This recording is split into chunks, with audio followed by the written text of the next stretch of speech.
COIN, Community-Oriented Integration Network, is a network of friends, people of experience, who explore how to develop local communities for health, compassionate communities.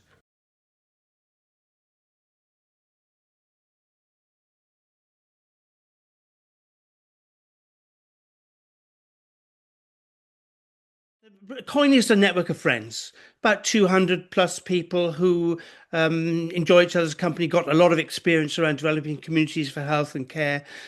People dip in and out according to the issues that arise. And we happen to be at this stage about neighborhoods. We habitually invite newcomers and people we haven't seen for a good while to say hello. And I think the person we really got a light on this moment to start off, that Sam, is you. Well, thank you for the warm welcome. Hi, Paul. Hello, everyone. I am based in Newtown and Kennedy in County Wicklow, and actually, it was my dad, Craig Bishop, a GP here, who has thrown me in the deep end as he likes to do, and as all good dads should probably. But basically, I'm CEO and founder of Neighborhood Network, which is an organization which tries to build empathy and connection between neighbors. So we work at the hyperlocal level, but we have a national remit. It's kind of my fault that poor Sam's been dragged into this. So at the end of the last meeting, Craig and I reconnected. So I've moved to Northern Ireland, and when I saw Craig after it's been many moons since I've been on the COIN meeting. So I was excited to see him again, so the gods would have it that we met online, and now we've sort of properly reconnected, and we were tasked by you, Paul, to try and forward some all Ireland connections as part of this. So we did, and in our kind of getting to know each other and exploring our passions and interests, we there's a number of things that Craig sent me in a little synopsis of our conversations, which was quite nice to read. But one clear area of connection or interest for both of us is around connections and making, and particularly neighborhoods. And it's something I'm very passionate about. I know it's hugely important to COIN. And when we were talking about neighborhoods and its sort of unit of proximity in terms of bringing people together and forging connectivity, he naturally then talked about, Sam, your work. The other thing that I just sort of summarized from Craig and my discussion is that we also share a number of, I suppose, overlaps of interest. Obviously, health and neighborhoods is one clear area, but the other two things that really emerge strongly from our conversations is we have a shared interest in climate and an environment, and therefore the role that neighborhoods and communities can play in that. And I think we both live in quite stunning, beautiful areas of Ireland. The Wicklow Mountains are amazing, and it's a stunning part of the world. And where I live in the Sperrin Mountains, and equally stunning up in Derry. And both areas are massively under threat from industrialization and sort of data centers and mining and all sorts of stuff that's fueling sort of growth and so forth. So that's one area. And then the other area is around creativity. And I know that's something COIN has tapped into a lot, the arts and the use of creativity and cultural practice in terms of fostering connections and helping people to think differently and bringing people with community catalysts and local area coordination. And the sort of unit of neighborhood is quite interesting. It becomes quite different depending on, for some people, it's just the 3 or 4 houses around them. And for others, it can be very vast. But in the world of general practice in the UK and social prescribing and so forth, and neighborhood working, it's about 50,000 people. When we talk about a neighborhood, it could be as small as a couple of housing estates, because ultimately that's all they have around them. So it could be a townland, and that is, yeah. But I think that what we're trying to figure out is, well, I'm kind of the kind of person who just basically jumps in and does stuff and learns and probably says sorry before he asks permission. We're trying to do something which is has a lot of systems already in place, and yet you see the gaps, then you're also trying to, at some point, you've got to find the place to fit your organization, and that is probably where we're at currently, while still forging ahead and kind of causing a ruckus at the same time. So, Sam, temporarily we are talking about neighbourhoods as geographic areas of 50,000 population, but we also try and keep the language as general as we can about how one makes trusted relationships happen and how do you make community a verb rather than a noun. I founded A Good Life, which is a community-based domiciliary care company. We're based at the moment in Chiswick. The idea is based on the way that they deliver care in the Netherlands, which is the Buurtzorg model. So you have small community teams, a maximum of 10. All of our clients live within walking distance or very short journey from their clients, which leads into your environment question. And we are very person-centered. There's no specific hours or times that you have to have your care. There's no limits to what we can do. We're not CQC registered. Ali and I, we did the process, didn't we, Ali? And we found there was no way around writing their horrible 12 policies that say, if Margaret falls down the stairs, then step aside and let Margaret fall down the stairs.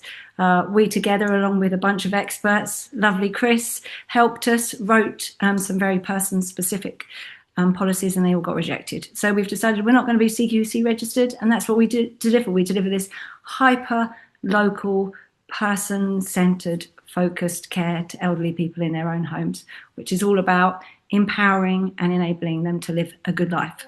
Yep. So I work with Pip for a Good Life. As Pip's explained what it does, and I met Pip actually through my work. One of my clients is Buurtzorg, Buurtzorg Britain and Ireland. They help the franchise here for Buurtzorg, who have very successfully introduced their model of community neighbourhood care into over 24 countries, and basically that is through self-organised teams working in it's very small in neighbourhood areas, serving people, as Pip's explained, who live in the same streets as them, and it's very much about independence, empowering the clients to look after themselves, but then building circles of support around them.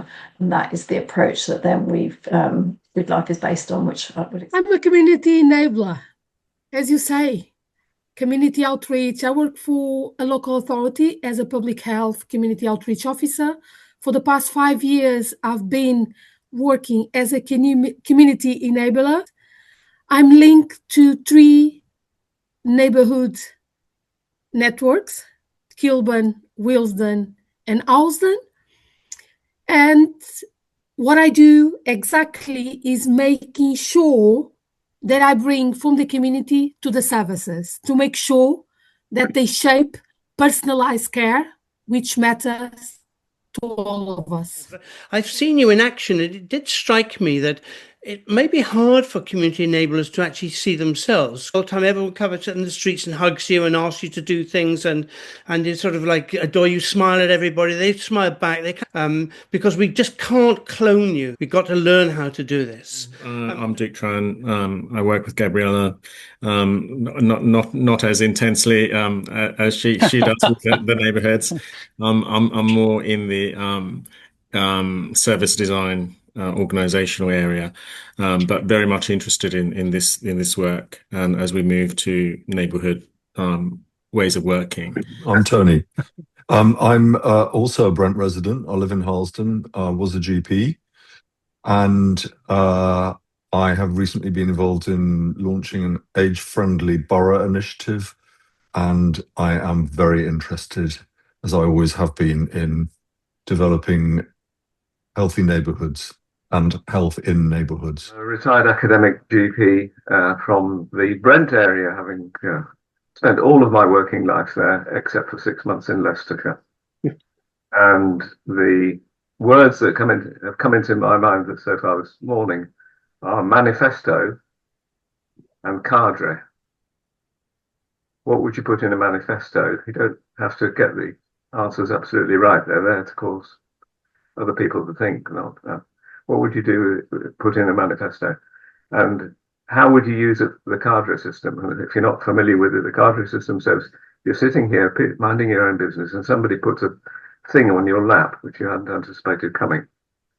And after a bit of consultation, you decide that you're going to shunt that thing up the power hierarchy for an authoritative judgment from other people about what might be done and published in a manifesto, for example. Or you take the thing that's landed on your lap and you push it down towards the local work group, whatever they may be, because they've got the experience to solve it.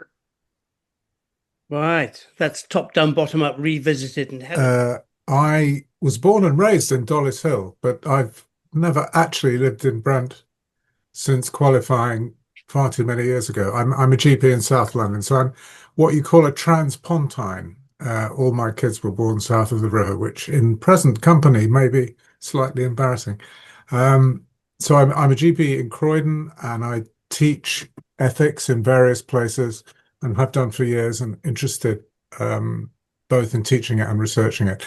So the bit that interests me about all of this is the relationships which traditionally GPs and primary healthcare teams have with individuals and with families, how that can be stretched to include the communities within which they're nested, and therefore what the various bits of ethical duties and relationships and autonomy, how that gets sublimated to populations rather than individuals. There's a lot of writing on this, but I think it needs developing in a community and primary care context. So I did all my work just south of the Mersey. That's about the furthest south I got. and I now live north of the Tyne. So I'm sorry, but I'll need a visa to meet all you people at some time. So I was a GP in a town called Runcorn for 36 years. Now, I was also for 11 years a local councillor. And then I finished up working at the Department of Health as a national director. And it was during that time that I'm to blame partly for this 50,000 jobby, which I introduced a thing called the primary care home as a home for mainly health service and also social work. But it was based on about 50,000 people. And there's a theory behind this, but I won't go into that at the moment, the 50,000. And it was based on GP practice population, so it was give or take 50,000. So it was the only living population you could find rather than the rather bureaucratic local authority ones. And I described this thing about people working in a local community beyond their own organisation, and it became national policy eventually as national as primary care networks. And so I'm partly to blame for all this. But I'm excited by the new government policy on neighbourhoods. Paul had already pulled his face, so it must be good. And I'm just seeing how it'll go, because it obviously the health service, because it's got, it's a bit psychopathic, will think it's all about them. And I keep, in all the meetings I'm going to, because I still do a bit of work, I'm saying, no, we've got to look at the government's broader neighbourhood policy, which is quite different. So there's going to be a nice battle about boundaries. Really keen to be able to promote what COIN is doing through PCC's networks. PCC is a community interest company, and we've worked with primary care since 2009.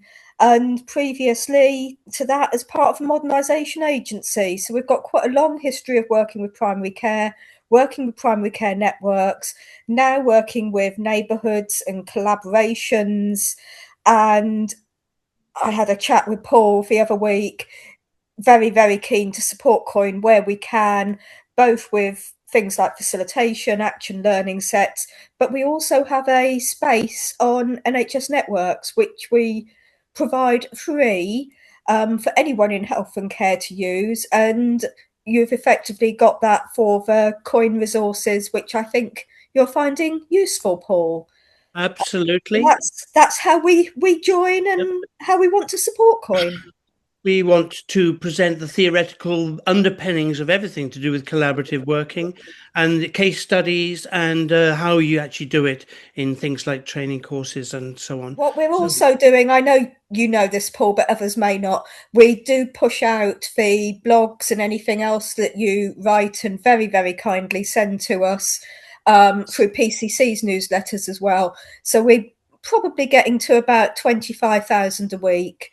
That's our usual mail lists going out. So it's trying to really spread the word of what COIN is doing and spread learning as much as we can. Thank you, Paul. I'm a solicitor with an interest in health and care. Although I didn't realise at the time, throughout much of my childhood, I was learning what it meant to care, or for the word care there, I'll put in community enable. In their work lives, and just as significant in their private lives, my parents made everyone welcome. Without fuss, they offered companionship and friendship in the spirit of community. They took responsibility, but never took over. It's obvious, but it's worth saying, if you have a positive image of what it means to be interdependent, not dependent nor wholly independent, but rather part of a reciprocal and ever-changing relationship of shared experiences, common memories, affection, it can be less difficult when and if the time comes for you to step up. It is much easier, much more possible to be an extra pair of hands if you have been shown from the cradle how to do it. Okay, so A Good Life, as we've said, domiciliary care provider, and our little motto slogan, which took us ages to come up with, but actually because we tweaked it so many times because we really wanted it to fit the way we work, and it's home care rooted in community, grown through relationships, and hopefully that will come out in terms of what we described. So this image is the equivalent of Bjertzorg's onion model, and also some of you will be familiar with the circles of support image that is used in various organisations in health and social care. Really simple concept, but actually quite powerful as an image. And in the middle is the client, and basically the client is at the centre, and everything else sits around them. So in the first layer of the onions is, in theory, is the formal networks, and by that we mean husbands, wives, sons, daughters, brothers, sisters, aunts, uncles. We also mean neighbours, we mean community groups, faith groups, and all of those and everyday places within the community. Then we have our team, the Good Life team, around that, and our team sits alongside the informal networks. It's not, doesn't replace it, and it's not above it as such, but it sits alongside the informal networks. And then outside of that, you've got formal networks, and by that we mean the GPs, the pharmacists, the allied health professionals, and those people that are often part of what's required. So very much our role there is, it is about delivering care, but that's not how we like to think about it. Ultimately, that's happening at the same time. But the role of the Good Life team is to help with the circles, connecting and strengthening them. It's very much about mobilising, and this is a term that, again, some people might be familiar with, but it's mobilising the assets in the community. And that's what it's about, and that's very much what this approach is about, and therefore it has to be rooted in the community. And Pip, because she lives in Chiswick, or certainly has lived in Chiswick for many years, will do a bit at the end just to talk about what that actually means in practice. And Pip has very much been the community enabler there, being in the heart and on the ground in Chiswick, whereas I'm based in Cambridgeshire. So we'll come to get Pip, have a little say about that as well. So as you can see from there, we've said as well, care isn't something we deliver, it's something that grows around. What does a community enabler actually do? Paul mentioned about this idea of holding space, and that's a really important one. And rather than stepping in too quickly and going into solution mode, it's sometimes about allowing things to emerge and allowing people to work things out together. And that could be anybody within those circles of support, and creating the conditions for contribution between those different circles rather than dependency. So what we're not doing is making any one a client dependent on a particular person. We're facilitating and mobilising the assets around them. What's important is connecting people and not just services, and that comes back to this is all about people and not just services. So we're connecting people within services, we're connecting names and actual people, not just this is a service. The whole holistic care, which Pip and I, it is so important to us. It's not just a particular one aspect of a client's life, it's seeing the whole life and not just the care needs.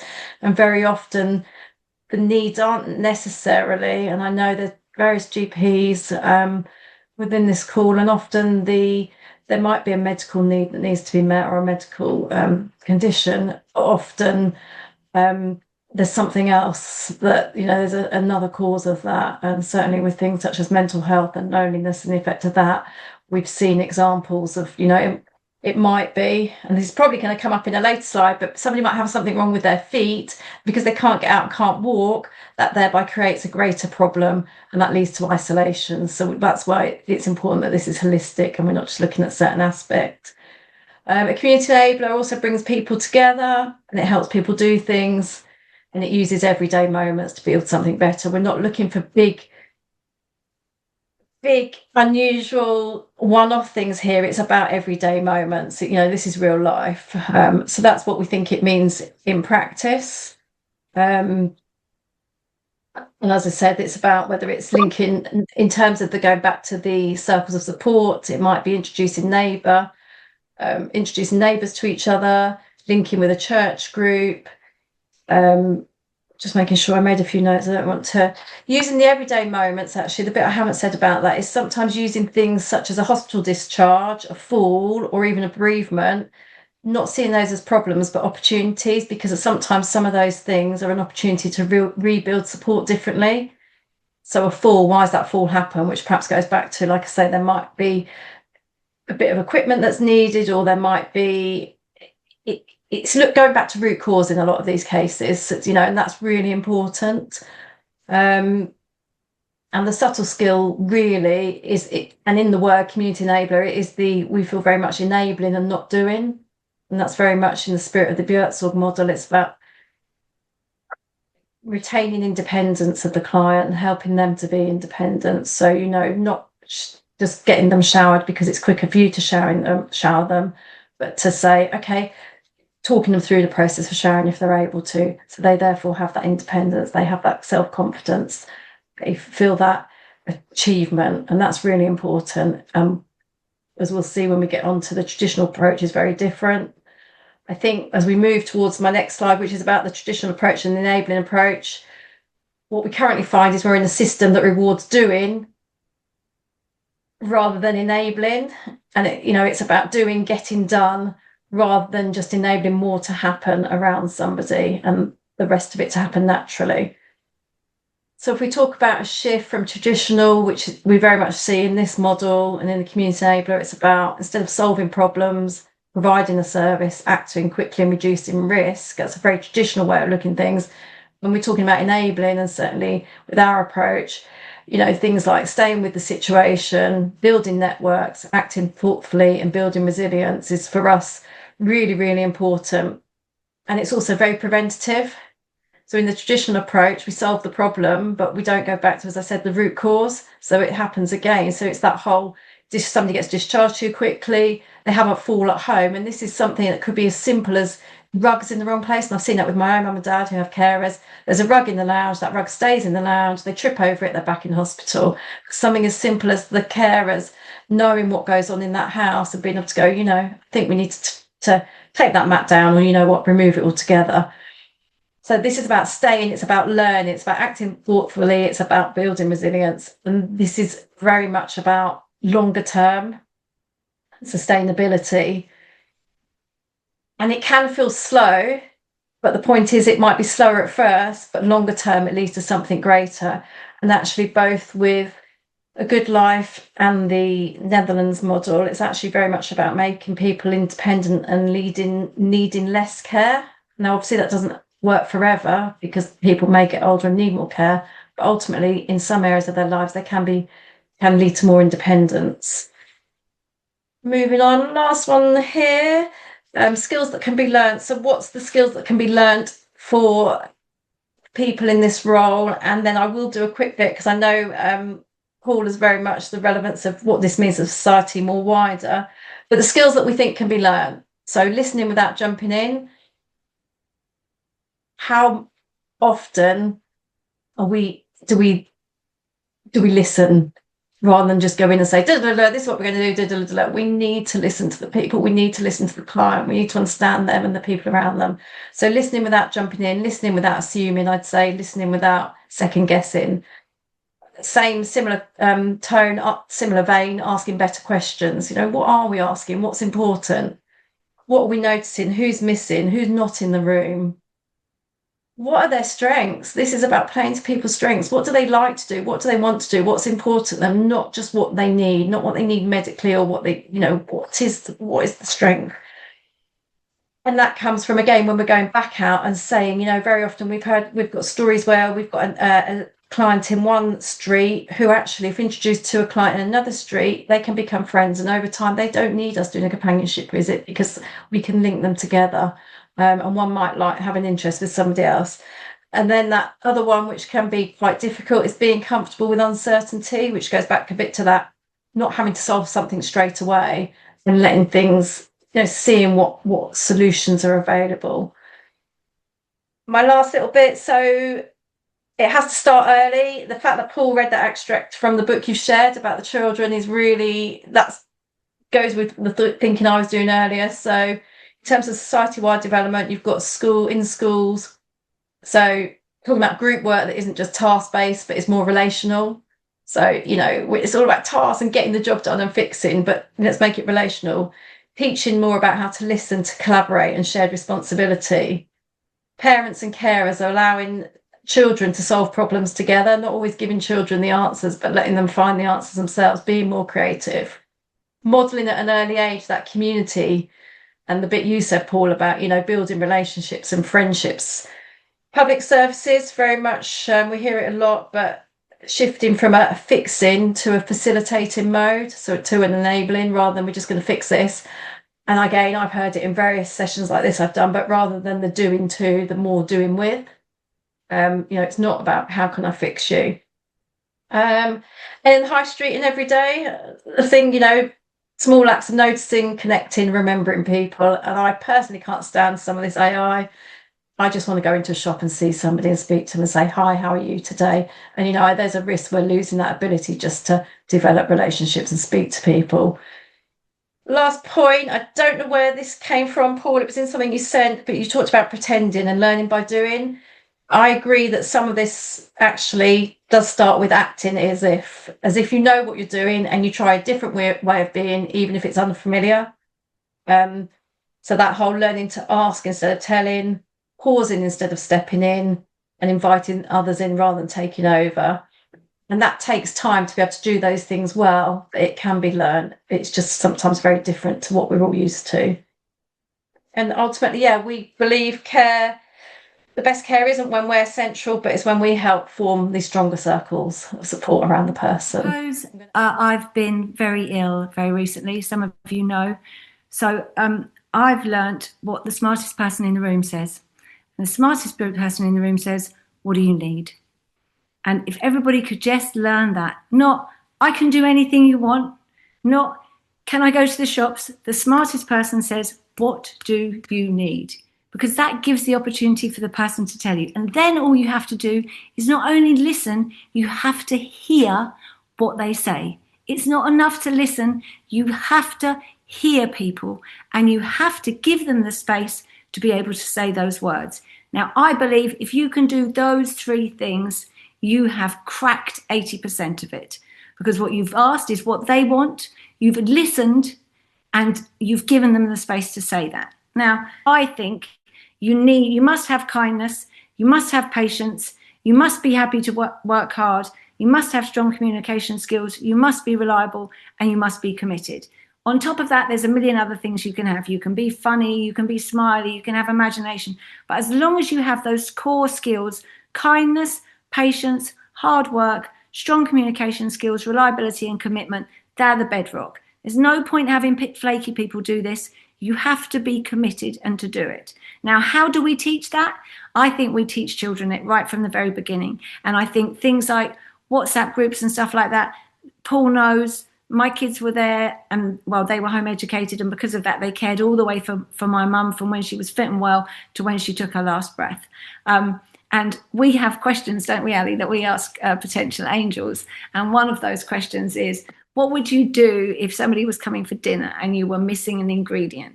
How would you solve this problem? And it's a really good question because everybody solves it differently. But we asked my 9-year-old, and she said, Mum, I'd get on the street WhatsApp group and I'd see if anybody's got it first, because they're just next door, aren't they? And they're really local and quick.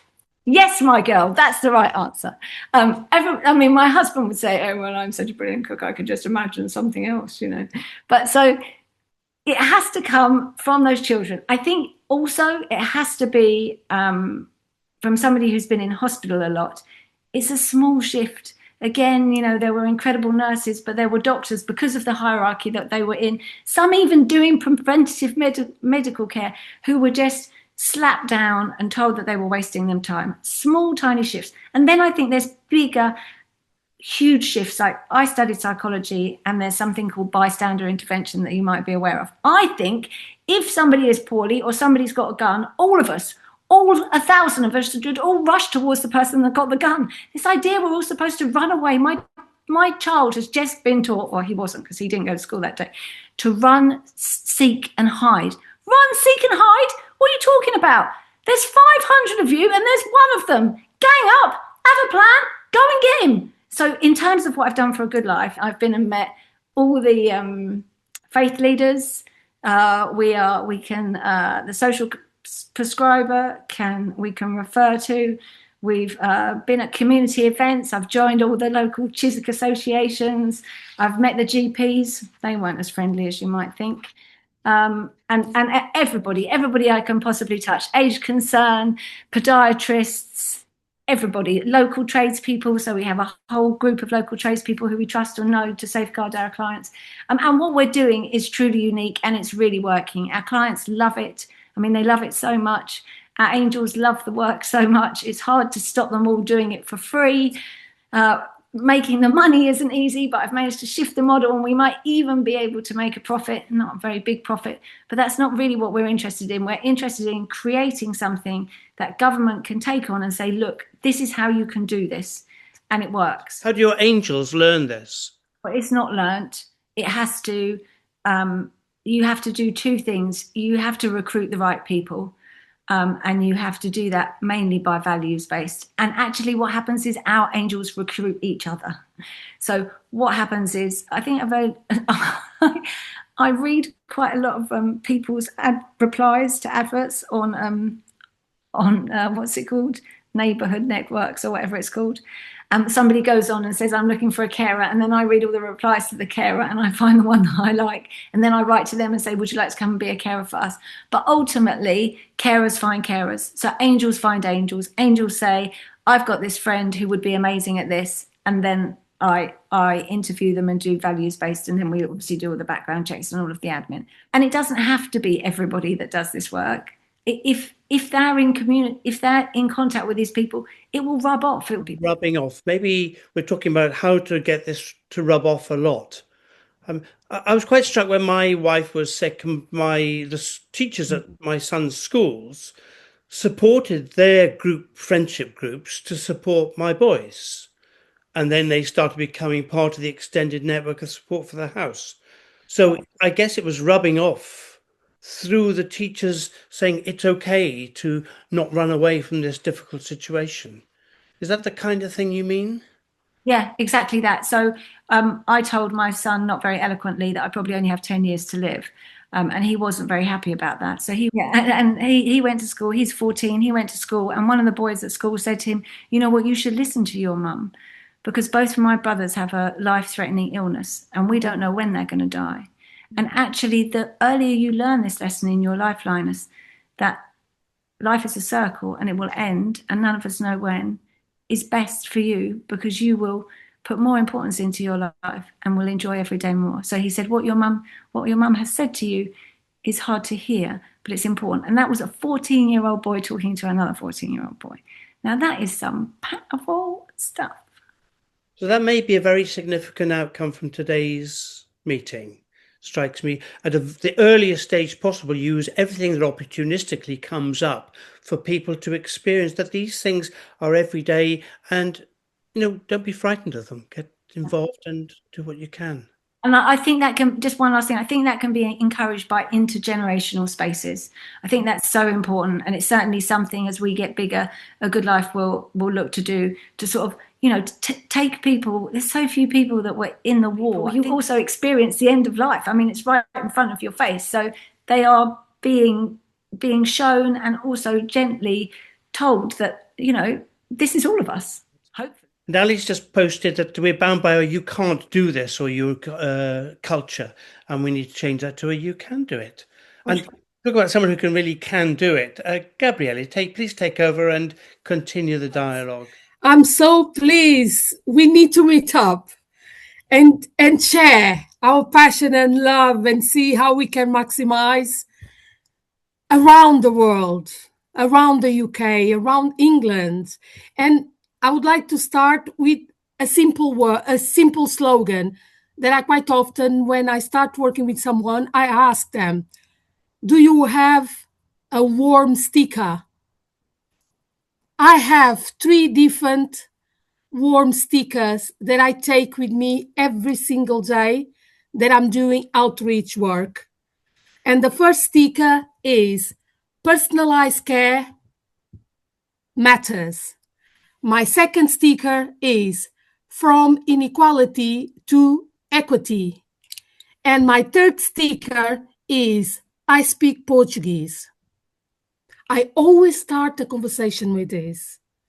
3 key stories for the way I become today delivering and modeling community engagement across Brent.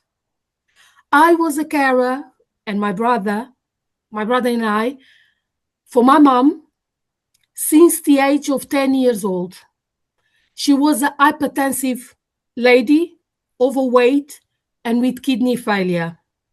Nights and nights and nights in the hospital.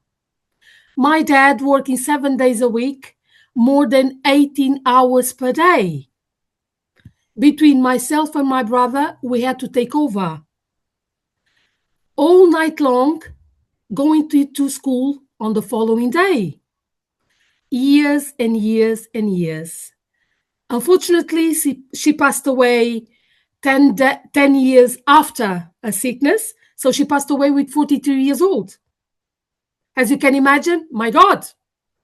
And Pippa, your son said, my God, my mom has only 10 years. We were facing that challenge. And I had to build resilience, definitely. I had to make sure I stay strong. And I had to make sure that I learn how to manage emotions, feelings, and school challenges. Because we had to have the grades. We had to go over because we knew that was a matter of time. The second story is in the UK during COVID. I started as a health watch volunteer. I used to go into the services to hear from the community. How is the survey doing? How is your GP? Are they delivering what is expected? Do you believe that you are supported on your needs? Do you have something to tell us? And they used to share variety of needs. They don't listen to me. I have 10 minutes. I don't know where to go to have my support. Every single day, I see a different face. So how can I keep with only one, and I can go over and over because they already know, because they already listen, because they already know who I am and what are my needs. So again, empower knowledge, active listening, and making sure took enough notes to find allies who could improve the service. Third story and final story. During COVID, 5 pregnant ladies, Portuguese-speaking pregnant ladies, came to a bus. I delivered the COVID-19 bus for over 4 years now. And they found out that in a specific area in Brent called Alzen, where we have more than 4,000 Portuguese-speaking residents, they found out my sticker on my chest. My God, she speaks Portuguese. Yes! One barrier was broken because I speak Portuguese. They start coming like popcorns. Sorry. And what happened? 5 pregnant ladies with no GPs wanted to have a vaccine, didn't know where to go because they came during the COVID. This was the light at the end of the tunnel. Was when I realized while in the community, and I say, hold on, something is missing. And what I decided to do was, okay, let's sit down and have a conversation. I registered them with GPs straight away because we use iPads on a daily basis in the community. So any service that I need to do, I do it immediately. Any call that I need to make, I do it immediately. It's not for after, it's not for later, it's at the time. So empower knowledge. It's key. John was mentioned on Community Enablers that we should be able to find the place, the time for residents to come together to empower community knowledge. I do that on a daily basis, again, within public health with my leadership, because I found allies who believe that this approach for the past 5 years is what makes sense for our community.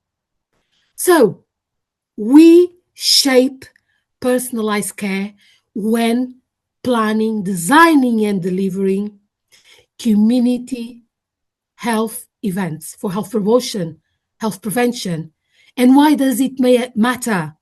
Because the results. In 2022, per week, I used to receive within 5 to 10 requests. Gabriela, I need a GP. I'm not registered.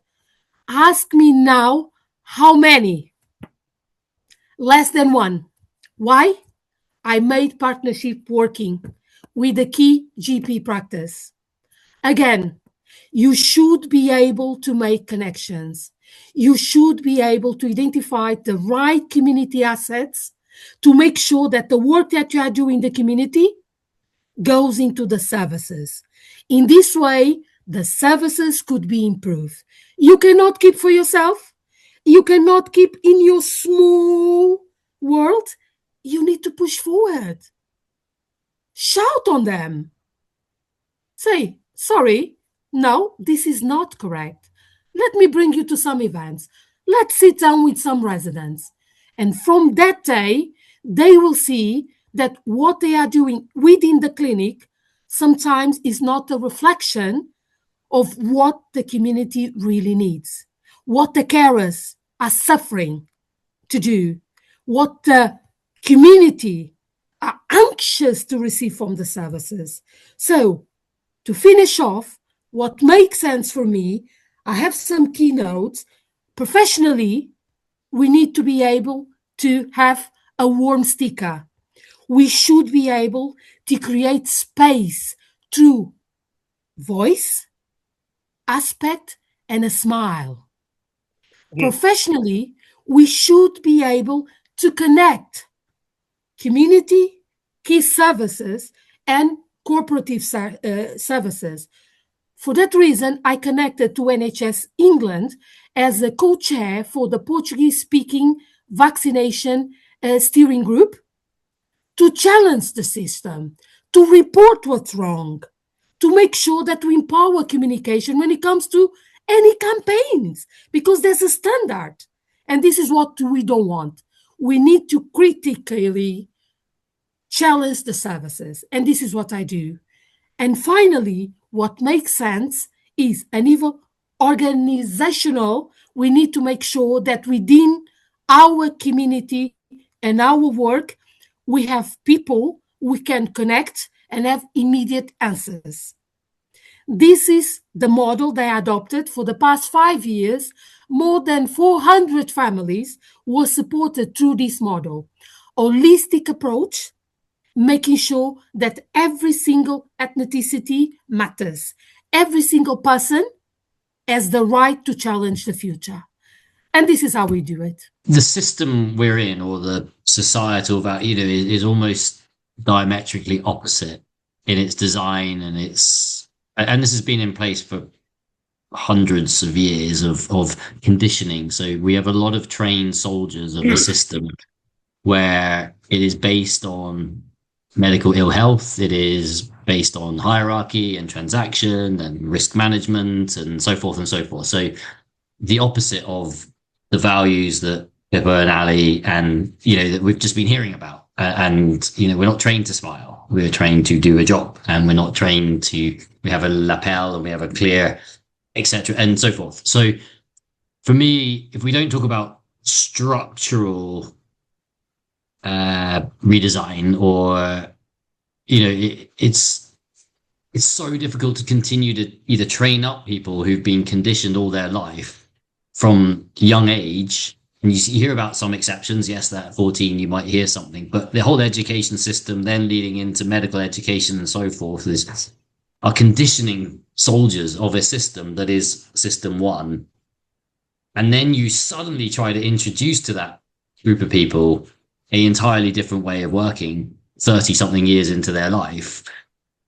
It's something that they have to then reimagine and reawaken and reconnect with. So you do find the odd person that is immune to it, like Pippa was describing. You find the friendly face. We're probably, a number of us here in this room, just naturally have this way of being in spite of this kind of goldfish bowl of the opposite. So if we don't ourselves go on a journey to go beyond survival in this current system and actually to thrive, we have to actually reimagine or reawaken these human instincts of empathy and connection and neighborhood. And it's crazy that we have to talk about this stuff as reintroducing or as if it's some sort of magic thing. But like Birdsong or this, it's like, wow, well, this is amazing, isn't it? But it's crazy that this isn't the norm. I would say that as part of my research of what people wanted for care, my prejudice, I made this little flyer and posted it through all these posh houses on the river in Chiswick. And I say, I'm a local lady and I'm setting up a care company. Please do tell me what you'd like to have for your care. And I thought I'd get all these dodgy old ladies. Well, that isn't what I got, because those people don't own the big houses on the river in Chiswick. I got the financial director of Marks and Spencer's, and he sat back in his chair at 92 and said, well, what sort of financial model are you thinking laying down for a good life? And I was like, holy dog shit, I'm not ready for this conversation. Boom. He was like, maybe you should think of some sort of, what did he think? Like some sort of, anyway. The point was, they weren't who I thought they were going to be. But what he did say is, in COVID, he'd put a team together and he'd reached out to everybody saying, are there anybody that wants to help? Anybody want to help the community and, provide services? And he had hundreds of people who wanted to volunteer. And he said it far outweighed the people that asked for help, because most people didn't want to ask for help, because none of us do, because we don't want to be a burden and all those things. But I think as a population, we do naturally want to help. I think that is in us. I think Will might be right that generationally we're moving away from that, because now, like Ali says, I have my son who goes, I'm not going to pick up the phone and have a conversation with everybody. And I say, you bloody well are, mate. But lots of children are, and lots of people who are in their 20s and 30s don't want to go in shops. And for us, that feels alien. But I think people do want to help. I think that is their natural disposition. So I don't think we're starting from ground zero. People do want to do this kind of thing, but they really don't know how to. And then they get their fingers burned because they do something they think is right, and either they don't pull it off, nobody appreciates it, or indeed some people start attacking them for doing it. So how do you stop the people who do show up for this from being harmed? I suppose I'm interested to understand, because this is obviously a conversation that's being developed from previous conversations. Where's the line, and maybe Pip can respond to this, between, let's say, voluntary community enablers and professional or paid community enablers? I suppose we're looking at both here in Ireland. We would employ so-called community enablers, but they're also training voluntary leaders on the ground in their neighborhoods in the States. So I'd love to hear just a bit more of a definition, maybe would be helpful. Well, so a good life, we would really like to make some money. Pip especially would really like to make some money. We don't, doesn't seem to be our forte. But as a good life, we would, so I met a potential client yesterday. Her husband died about 6 months ago, and she is desperately lonely. Now, one of our angels works for Age Concern as a volunteer. She still does that work. As a result of that work, that client now is also a client of a good life, but she needs personal care. So what I've done is I've facilitated her to work with this lady, but as a self-employed person, because as a self-employed person, you're not bound by the CQC and you can do personal care. So she's not actually working for her for a good life. She's also still doing volunteer work for her as Age Concern. Our new client, who I saw the other day, would be a good life client, and she would pay £35 an hour. But I would also suggest to her son that maybe as time goes by, she should have a visit from somebody, a volunteer at Age Concern, as another asset that could give her some company and maybe some companionship. So I don't know whether that answers your question. I don't know whether I'm qualified enough to, but certainly as a good life, we are blending everything. I'm happy to make one of my angels a self-employed angel if it means that the client gets their personal care. I'm even just about to have a client who I have one angel for a good life who's going to do everything except for the personal care, and then the angel is going to be self-employed just for the personal care, just so that everybody gets what they need. And if a volunteer works, then happy days. Like Gabriella, I don't care what colour or size it comes in, just as long as it works for the person and gives them a good life. How can we empower others to deliver the same level of knowledge? How do we empower others to give the same level of commitment? And how do we empower others to give the same response with the same level of happiness?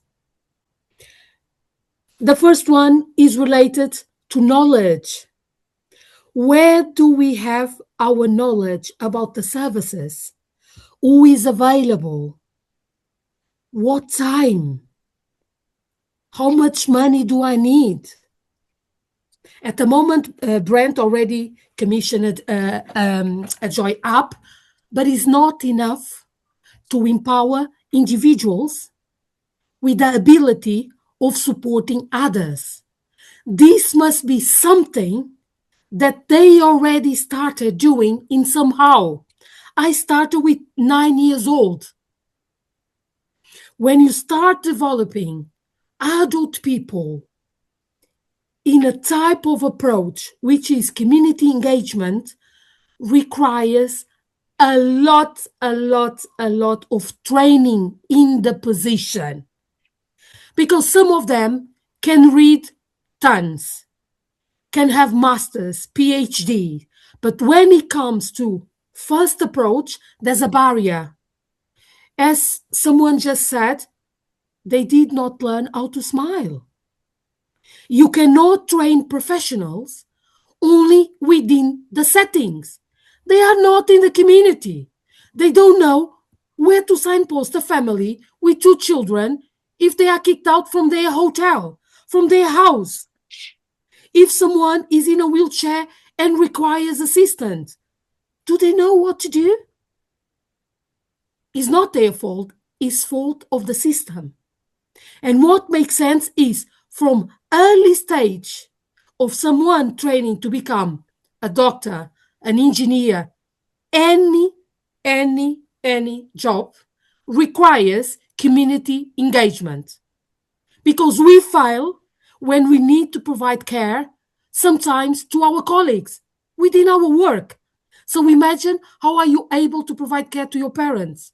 You are not trained, and sometimes you get overwhelmed. So what I say is, the key message when empower others is to make sure that they know the basic skills, for example, a warm smile, resilience, and they must have knowledge about the community that they serve. Otherwise, it's more the same. Spending money for nothing. What we do at A Good Life is we build small community teams. So those 10 angels that are working with their clients, they all live within about maybe 10 or 8 streets of each other. So community is inbuilt. And what that does is it creates an almost immediate connection. I never ever go for an interview with another angel where there isn't a whole conversation about, oh, did your child go here? Oh, is your brother so-and-so? Oh my God, she's not so-and-so, is she? And before you know it, they've got 5 or 6 people that they know. And so that friendship and that connection becomes immediate. What we also do is we build diverse teams. So in the Chiswick team, we have a Band 6 district nurse. We have my cleaner, who is a woman of colour and looks like, you know, she could easily be ignored. Do that at your peril. I mean, she is a force of nature, and she can iron a pair of trousers like nobody. And then we have Alex, who is very much in the Gabriella, you know, is full of everything and verve and spirit. But it's hilarious. So we once had a meeting, we had a client, and they wanted their windows washed. And we were like, well, that's okay. Our Band 6 nurse went to pieces. Wow, I don't know how to wash a window. We were like, oh, well, you can come to us.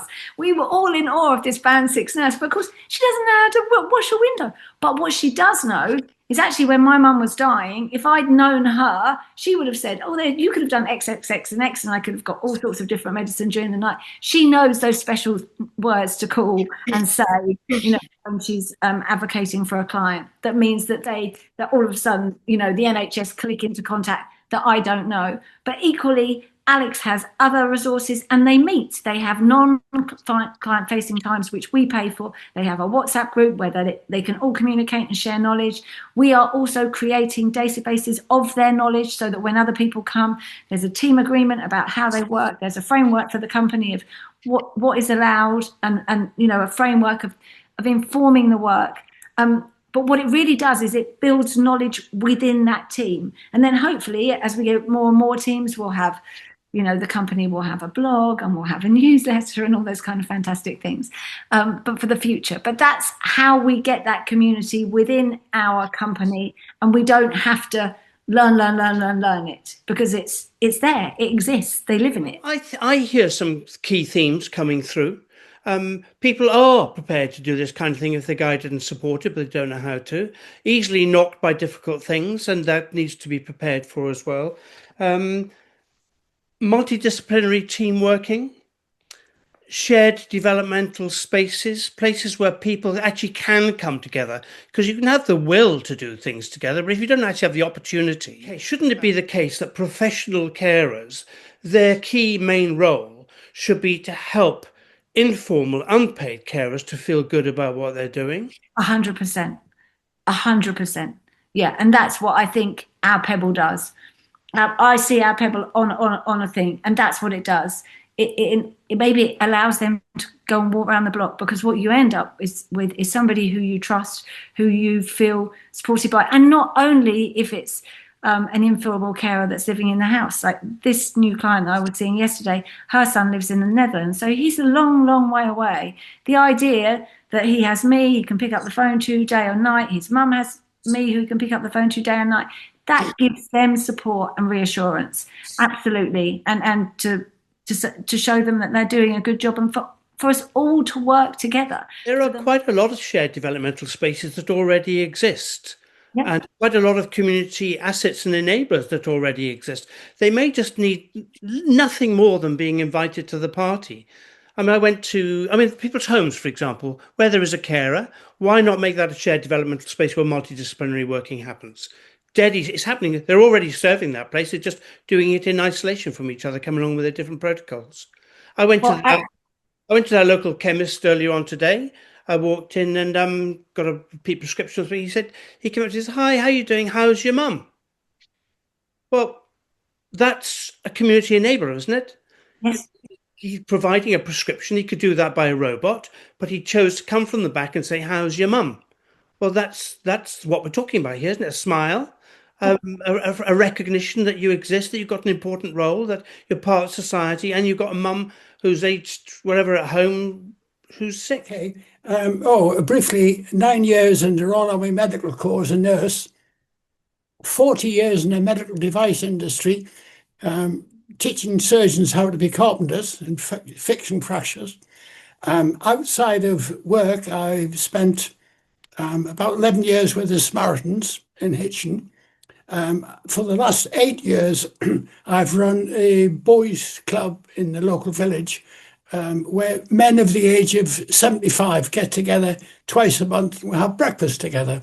So what's your take, Bob, on how people learn the skills of making communities hum? Usually by example, I think is the thing. And I think that what I haven't heard is a mention of the word compassion. And I think that is vital for those of us who try to help. But I think Will reminded me that, in a sense about the scaling up and how do you change at scale. In a way, I think Will reminded me that we still have to win the argument on the non-medical model, don't we, in a way? I think if that argument is won better, and we've been sort of talking about it, some people have for a long time, then these sorts of issues would be a lot easier.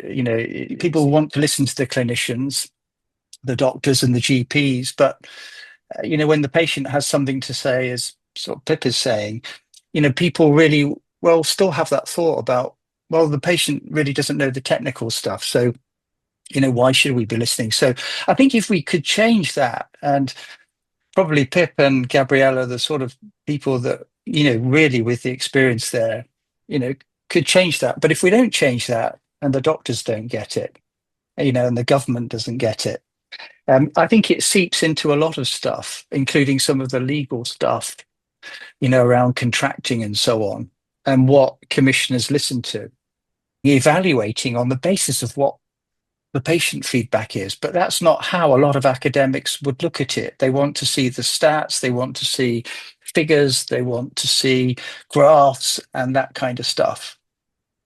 And that's what commissioners kind of look for in a way. So I think, procurement and commissioning, when you look at commissioners, they first of all, need to see big organizations, don't they? Otherwise they worry about failure and that sort of stuff. So, it's immediately very difficult for smaller organizations to win this money and to get it and to perform. And then you look at the outcomes as well, and the sort of outcomes that Pip is talking about, and Gabriella, and smiles and that kind of thing. How do you record that? And they struggle, commissioners struggle with all that, don't they? So it's a real, these things are a real struggle, but there is these sorts of discussions, can potentially move the wheel. You can look at values-based contracting, which is more looking at the outcomes as well as the actual cost of the contract. And, can we show that some of the work that you're doing, is making such a difference that that's where the money should go. A few things in the chat. Gabriella has pointed out that professionals, as well as everyone else, learns from experience. So surely we can think through how they can encounter this kind of experience, not just once or twice, but repeatedly, kind of every week in one way or another. We can do that. Sam's pointing out that in his work, they're completely disconnected from healthcare, and I know even in Brent, the disconnect between social care and healthcare and secondary and primary care is absolutely ridiculous. That link talks a lot about just rethinking what our definition of economy is, and away from this sort of sense of growth and more and more and more, away to how do you actually build in proper metrics and measurements around well-being and generosity and commitment pooling and which is actually what we're talking about here. But the problem is we're doing all of this work in a system that is, where our legal system, our accounting system, and all sorts is set up for the opposite. So until we change that kind of definition of success, where every month we go, "Ooh, GDP's gone down by X, Y, and Z," until we go, "Ooh, generosity's gone up by 6%. Wow, that's brilliant." We can face both ways on this, I think, quite easily. We can say, look, a smile-based, friendship-based, trusted relationships, friendly, compassionate approach is what we're aiming for. And what we will do is we will measure over the whole neighborhood what the overall effect of this has on hospital bed use and emergency hospital admission, place of death, and carer burnout. And now you face both ways. You say, this is a complex intervention where people are learning as they go, building and communities through experience, but we're not tracking it in the way you would track a laboratory research project. We're doing it in a way that is realistic to a real world, which is looking at the overall effect, which, by the way, outperforms your micro-controlling effect. Oh, what a wonderful conversation. And I'm listening with incredibly intent and interest of this. Yes, it's something that's been on my mind, and something that we really want to introduce into Brent is various things really linked to this. Is the kind of commissioning for relationships, or the conditions for relationships to foster, rather than commissioning for beds or services. Thinking about how we, I suppose, scale back some of that service language, that frameworks, those kinds of KPIs, etc., that we're all very used to when we're talking about services and service delivery. But what we're not very good is just simply having a conversation about what matters to people. And we've actually had a workshop on what matters to you, and it's interesting, very interesting, in the 5-6 workshops that we held, that it can be incredibly difficult for people to have those conversations, and it says a lot about, I suppose, that the service context, or the economic context, social and economic context we work within, it's highly regulated. We're all very fearful of making mistakes, even to have a smile, even to talk about things, and I think these things, we need to get back to basics. We need to scale back that onion that we've developed and really get back to those basics about people and relating to people. And I think that's the issue that we're confronted with at the moment, is how to do that, how to get back to the very basics of relating to people, rather than relating at a service level, using our KPIs and working in silos, and working in fear.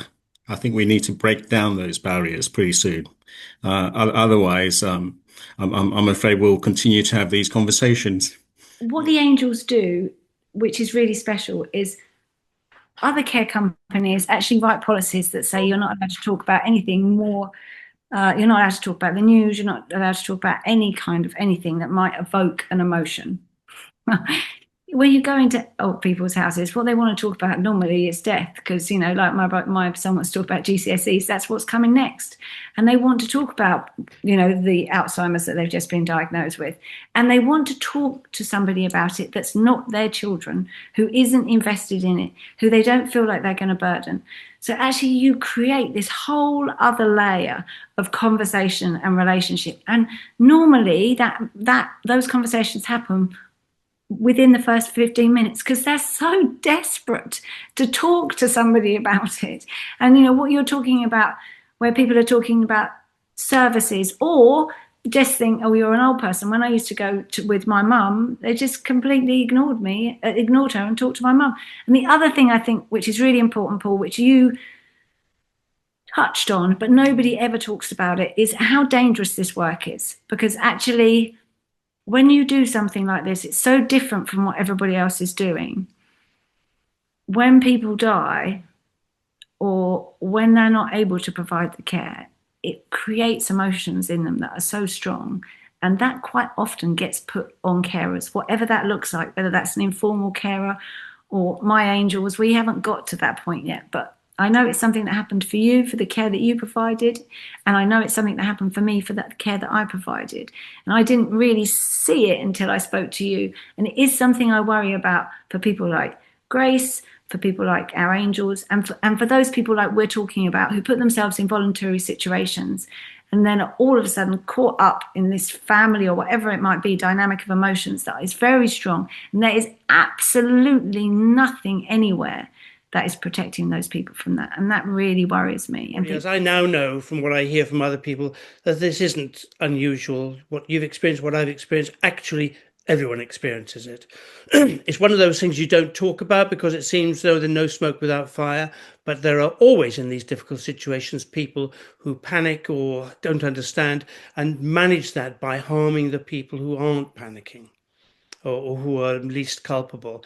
And that's serious danger that we need to guard against. Because we find that like people who are our community enablers on the ground, they're like your angels, Pip. They're basically they do find the other staff to come and work for us as well, but they're not necessarily trainers. So and yet we're kind of trying to figure out how do we get them to build up the leaders on the ground in the housing estates, so that there's like 5 or 6 people who become those leaders. What we find is that when that works, and we've now finished in, let's say, 18 neighborhoods that or estates that people are 5 times more likely to share a key with their neighbor.